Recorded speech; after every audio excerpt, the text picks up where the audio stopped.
Dr. Joe Ahrens calling us directly from the Bahamas. We're moving on to the skin, and we know that some of the conditions on the skin like eczema and psoriasis are more immune-related. Would Emulin have any positive effect over time at reducing the skin manifestations of those diseases? Yes, very excellent results, because even though it's an autoimmune response, which is it's part of the inflammatory response. And the problem with something like psoriasis is that your body goes overboard.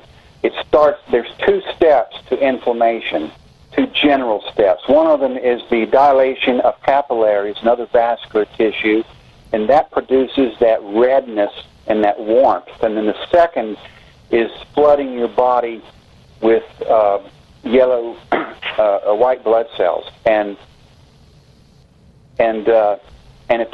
they're looking to chew up anything, get rid of whatever's bothering you. Well, unfortunately, in an autoimmune response, it turns on your own body, and you have that again, that inflammatory response. So, yes, it will knock down people. I'll tell you again, I'm not trying to make something that treats everything. It just so happens that it's a great anti-inflammatory, and those people that started taking Emulin for high blood sugar end up telling me my psoriasis is gone. Now, we may one day focus on that and do some adequate clinicals, but I completely understand why that's the case. It's because we are shutting down that inflammatory response. If somebody wants to know what that really is, what are we doing? We are inhibiting tumor necrosis factor alpha, TNF alpha, which in turn causes a cascade of cytokinins. And you shut that down, and that's what stops that inflammatory response. And Dr. Ahrens, also, I would see, I was wondering about, there's a question that came in about allergies in general.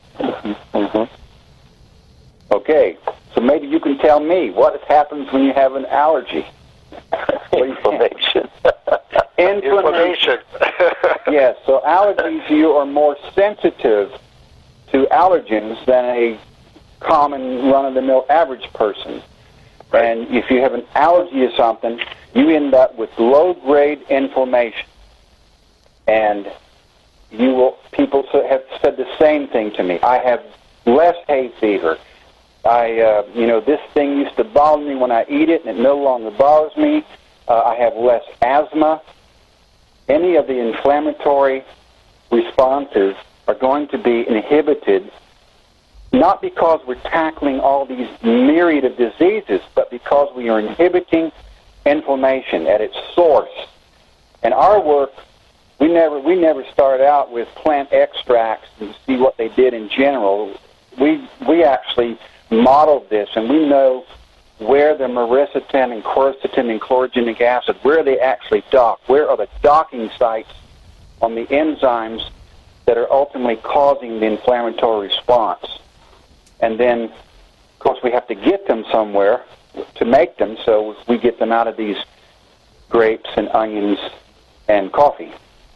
I had there was an interesting comment a couple of days ago from one of the people in the testimonial page that her husband had some ED problems, and after about a week of using the product, she couldn't keep them off her.